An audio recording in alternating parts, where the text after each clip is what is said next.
Now the training in London goes on, the training college. Every Thursday night they have a Central Holiness meeting.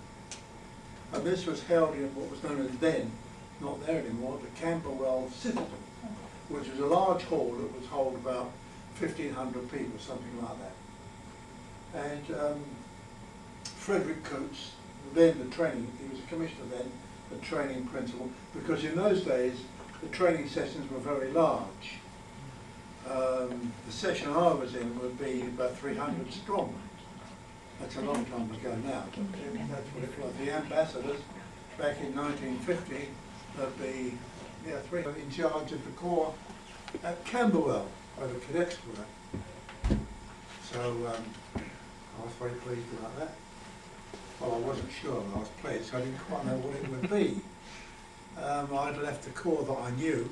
Now, I knew Camberwell in a way because as a cadet I'd been there every Thursday night. And when I would be there on a Thursday night, there would be the cadets band, which would be 35, 40 strong. The cadet singing group, another 50 singers, then the rest of the cadets, and the hall would be full.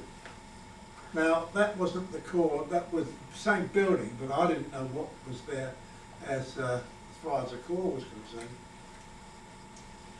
So anyway, I was appointed there, and when I got there I didn't know whether the corps had a band or what was there. I had no idea at all, and nobody had told me. So I discovered that there was a Sunday morning open air, not too far from the hall, but in a very busy part of London. So I wandered up there about, the open air started at 10, 5 to 10 I walk up, and there were three people there. There was Commissioner Coutts, there was the Corps Sergeant Major, who always wore a red tunic, and he was actually the doorkeeper at the training college in Denmark Hill, and the colour sergeant. Three of them, and so I'm looking around thinking, hope the band's coming soon, or what's going to happen. And the commissioner said to me, we're going to make a start, aren't we, Captain? I said, oh yes, yes, I didn't want to think I didn't know. So I very quickly chose a song from the songbook and said, well now, perhaps one of our company would give it out for us. And so the Commissioner Coutts, he gave out the first song. Then I said, well, let's have a prayer, comrades. Someone lead us in prayer. It was quiet for a moment, and Commissioner Coutts prayed. Then I thought, we've got to change this. So looking straight at the Sergeant Major, I said, one of our numbers going to give his testimony this morning. And the Sergeant Major looked back at me without moving. So Commissioner Coutts gave his testimony. And it's hard to believe, but while he was giving his testimony, the place we were was in high-rise apartments all around us, and people were throwing coins out, for the army. Yes. And as he was testifying, he was going around picking up these coins. as he did it.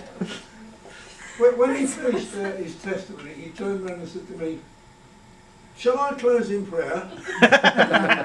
Which he did. Well, I thought, gee, this is some call I've come to. I'm about to walk back to the hall, and he said to me, we're going to march, aren't we, Captain? I thought, march? Oh yes, I said, of course. At this point, the Sergeant Major came to life. First words we'd heard out of him. He looked at us and said, we'll march in threes, and I'll direct the traffic. So this is, I've taken Kathleen to this place where it is, and she'll tell you it's a very busy road. Mm. And so there's the colour sergeant on one side, Commissioner Coutts is there, and I'm this side, and we start marching out of this road. We got to the corner, the Sergeant Major rushed out,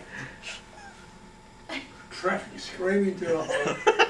There's a very big double-decker buses, you name it, all come along there, and the three of us marched out.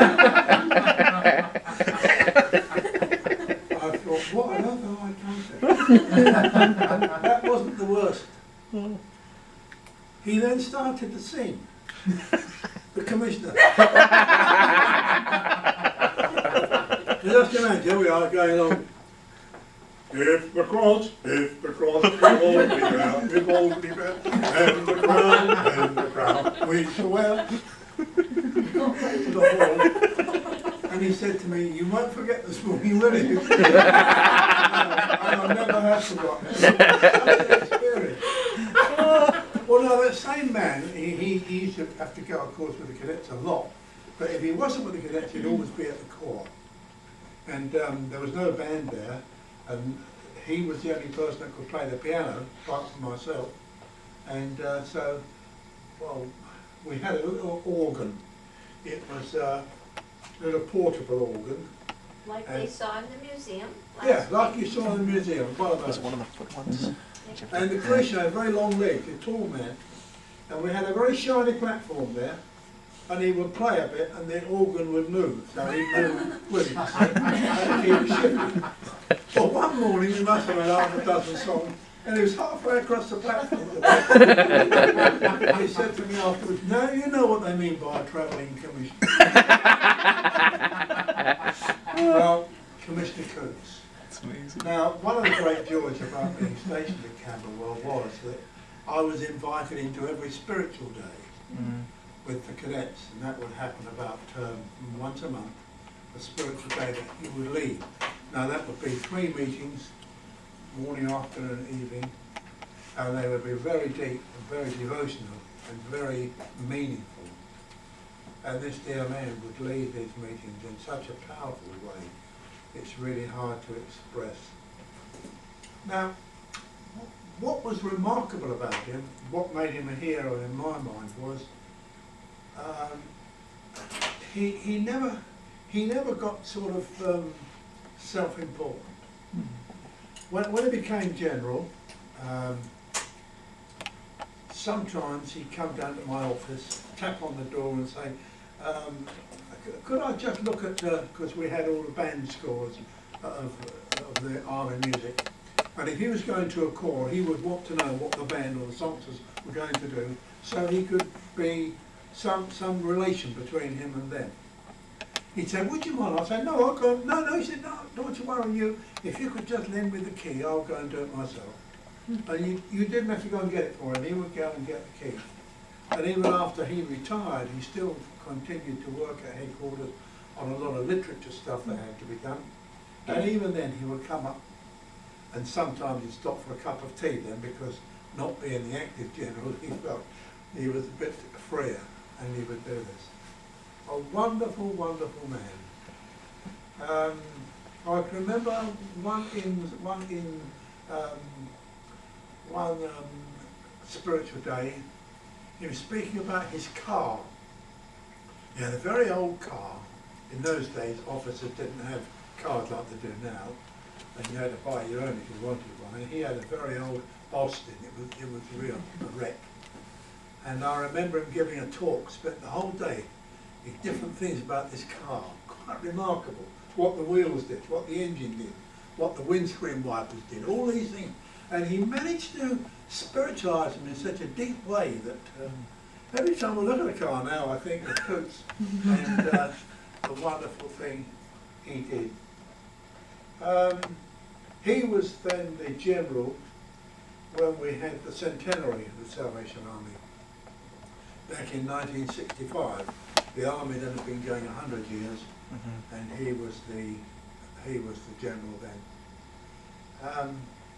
My job then was I was in the music secretary for the Salvation Army in Britain, and so we had to get ready for the big events. Up at the Royal Albert Hall, you'd have 700 or 800 singers in the chorus, and all those kind of things. But he was so gracious and so lovely with it all. He asked me, he said, "You know, for one of these meetings, I want a song that it's going to appeal to people in a particular way." He said, "I don't want to tell you what it is. I want you to choose which one it's going to be." and it's a bit of a, you know, bit of a tall order really. But I went away and I thought about one of the songs of the man in the cemetery, Herbert Booth. And I can't tell the number in the songbook, but if someone could look it up. The Lord, through the blood of the Lamb that was slain, cleansing for me. I'm not sure the number. I should have brought my songbook, but Captain Extra got it. I've got mine. Oh, thank you. Lord, through the blood of the Lamb that was slain. 437. 437. 437.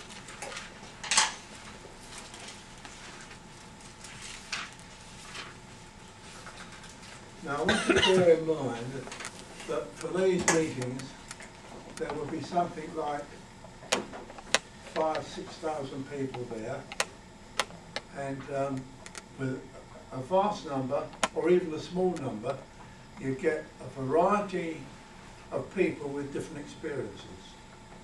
Some people are well saved, some are not, some are downright sinners, some are struggling, some are trying very hard but keep failing, and you think, now, what sort of music what sort of a song could we do that would be particularly applicable to everybody? And I came across, well, I knew this song from Herbert Booth. That was one of the founder's sons.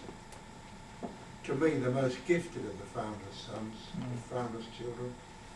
A wonderful man. If you ever go to Kensico Cemetery, you go there and get Kathleen to show you where his grave is with his stone. Wonderful, wonderful man. And this is the song we sang. And as we sang it, no praise to me, but as we sang it, people started to come to the mercy seat. There hadn't been a sermon, there hadn't been a talk. As we sang, Lord, through the blood of the Lamb that was slain, cleansing for me.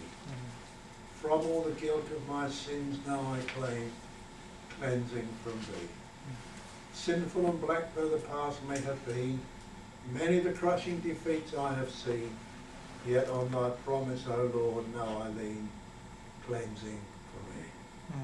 Now I just want to tell you that the great thing about the Salvation Army songbook, which I do hope you're going to treasure, is that it deals not only with saying how wonderful God is. So many praise songs just to keep telling God how marvellous he is, how wonderful you are. But that doesn't do a great deal for your spirit. And when you read these songs, these bring God near to you because you're talking to him about your particular needs. Now, no one in that hall was going to stand and say, look, I'm a deep-dyed sinner. But once they were singing these words, they realised this is probably me.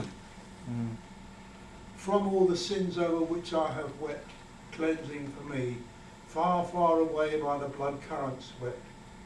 Jesus, thy promise I dare to believe, and as I come thou wilt surely receive, that over sin I may never more grieve, cleansing for me.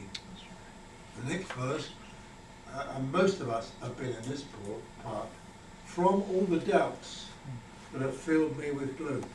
I don't know about you, but if you've never had doubts, well, you must be a very remarkable people.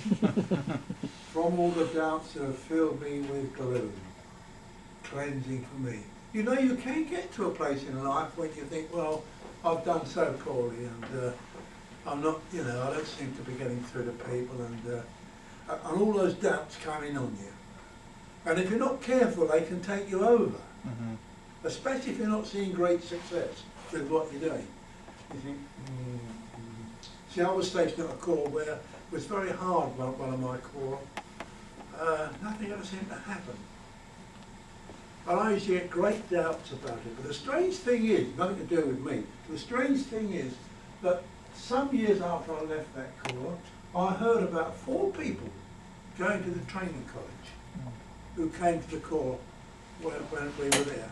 And I was full of doubts and gloom, you know, of course that's possible. And then, well, there it was, that's what we're saying. And there's one line that it's the second verse, and we sang this one line very loudly. Jesus, thy promise I dare to believe. And it seemed to me that, nothing to do with me personally, but it seemed to me that as that message went out to the congregation, it changed the meeting. I can't think what else happened in the meeting. I don't think it was a great deal. Just people just kept coming to the front as we sang those words. I didn't write them, but that's the way it was. Well, that was General Coutts, a wonderful, wonderful man, deeply interested in music and bands and songsters, very careful about the people with whom he dealt. Lovely man. One of my heroes, General Frederick Coutts. Wonderful. He was appointed on one of his journeys as general. His wife caught some disease, picked up something, and she died fairly soon afterwards. And sometime afterwards, he married again, and he came to Toronto, where then I was stationed in Canada. By then he was retired, but he came to do a series with the people there, some meetings. And he sent me a letter, said, is it possible we could have a cup of tea together? So I wrote back, said, not only that, you know, we'll come and have a meal at our house. And his wife was such a delightful lady. Now my wife said to my three sons, one of the generals here, do please behave yourself. You know, you can imagine that feeling? Just the extra time they're here. So we're sitting down at the table, and my middle son said to my eldest son, I don't think much of this tablecloth. So he said, why? He said, well, you can't write on it. Sort of giving the idea we just had paper cloths if the general wasn't there. Well, that was General Coutts.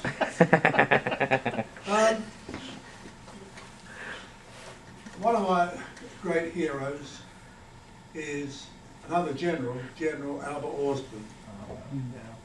Now, Albert Orsborn, I only knew him as general because when I went to the training college, he then was the general of the Salvation Army. And used to come and conduct the spiritual days at the training college. He was a man that was full of humour, full of grace, a tremendous Bible scholar, and above all, a great songwriter, Albert Orsborn. Again, I was telling you I was stationed at a corps. The corps was called Gosport, and it was, in those days, we used to have every Thursday night the Central Holiness meeting in the division. And different corps were responsible for doing these meetings. It was all a roster. And it came the turn for my corps to go, which meant I took the band and songsters with me, and I had to do the address and all those things, lead the meeting. And it was at a place called Boscombe on the south coast in Bournemouth, in England. And I walk into the hall, and the first person I bump into is General Albert Orsborn, now retired. And I think he's going to be in the meeting that I'm going to lead. Gave me a very funny feeling, to tell the truth. And because I was a very young officer then, and oh dear, I thought, well, perhaps he's just come to see somebody, he won't stay, but he did stay. Not only did he stay, but he sat on the platform, and I'm leading the meeting. But what was encouraging was that everything that was said, almost, he had a hallelujah or a praise the Lord for, which encouraged me no end. I thought, well, he hasn't gone to sleep. I thought, well, I'm wasting my time. He really entered into all that we did.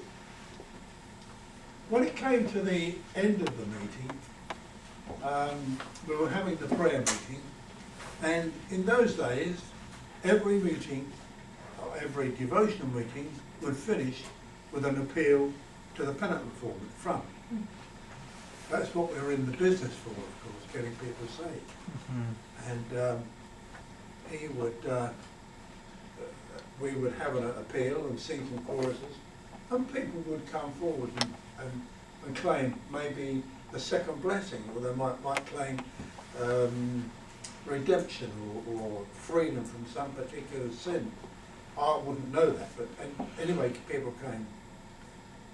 And in those days, it wasn't unusual to go in a meeting to go what they call fishing.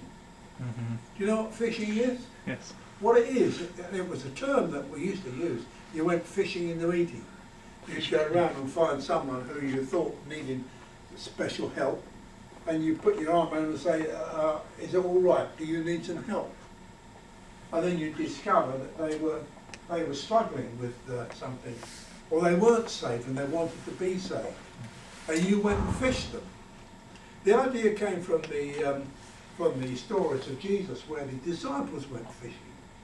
And then Jesus said to them, if you follow me, I'll make you fishers of men.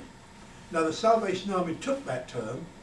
I'm sorry to say I don't hear it very often now, but that term came from Jesus and his disciples. Follow me and I will make you fishers of men.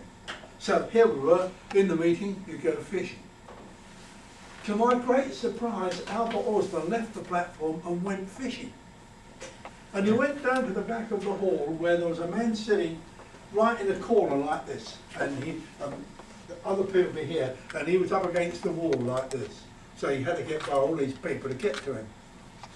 So Albert Orsborn went down to the end of this row, looked at this man and went like this, fishing him. And the man goes. So Albert Orsborn goes again. Still he does this. So Albert Orsborn pushes his way past all these people. They're all pushing past them all. Gets hold of this man and brings him. The man had got no option. He brought him to the front and knelt him at the penitent floor. Now I discovered afterwards that Albert Orsborn knew him and knew what his particular problems were. But by his action, oh, I tell you, it was an example to me. You can be sad, or you can be weak, and you can be nervous and all that, but that doesn't really help you when people need to get saved. And Albert Orsborn, another one of my heroes. Now, Albert Orsborn is best known to us by his gift to the Salvation Army songbook. He was possibly our greatest songwriter. I say that with a little reservation, but he was certainly, there were none better, let's put it that way. And I just want to, for a few moments, go through a couple of these songs with you because of what they had to do and to say. Turn to number 512. 512.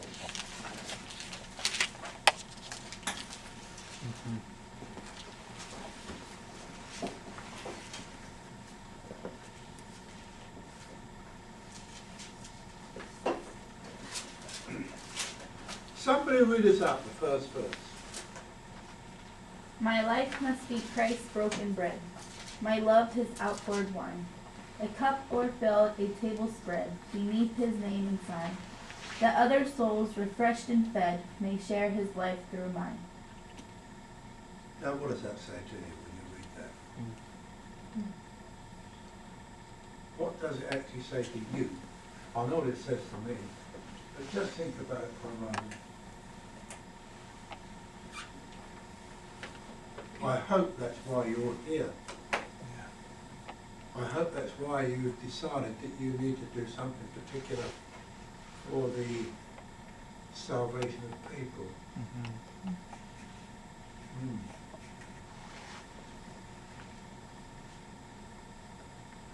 So the television company in Britain wanted to make a 7-part series on the work of the Salvation Army. And I was commissioned to write the music for this series. It was a big job because they wanted each series to be half music, half speaking. That's a general term, but that's what it had to be. And the writer of the script was a bishop in the Church of England, in the, what would you call here, the Church of the Anglican Church? Episcopal. Yeah, well, he was a bishop, but he was writing a story about the Salvation Army. And he said to me, look, we've got a scene coming where there were riots in the early days when the army started in Britain, particularly in a place called Worthing and around there, where when they went out to open air meetings, there was what was called the skeleton army. Mm-hmm. These were people who were devoted to smashing the Salvation Army. And his story was about the people who were going out to an open air meeting, and the officer of the corps was killed in one of these riots. Now he said, I've been trying to think of a hymn or something that would go with that. Do you know, can you think of anything that would do it? And I thought for a moment, and then this verse came to me, this first verse. My life must be Christ's broken bread. My love his outpoured wine, a cup will fill, the table spread, beneath his name and sign, that other souls, refreshed and fed, may share his life through mine. Then the second verse, my all is in the Master's hands for him to bless and break. Beyond the brook his wine press stands, and thence my way I take. Resolve the whole of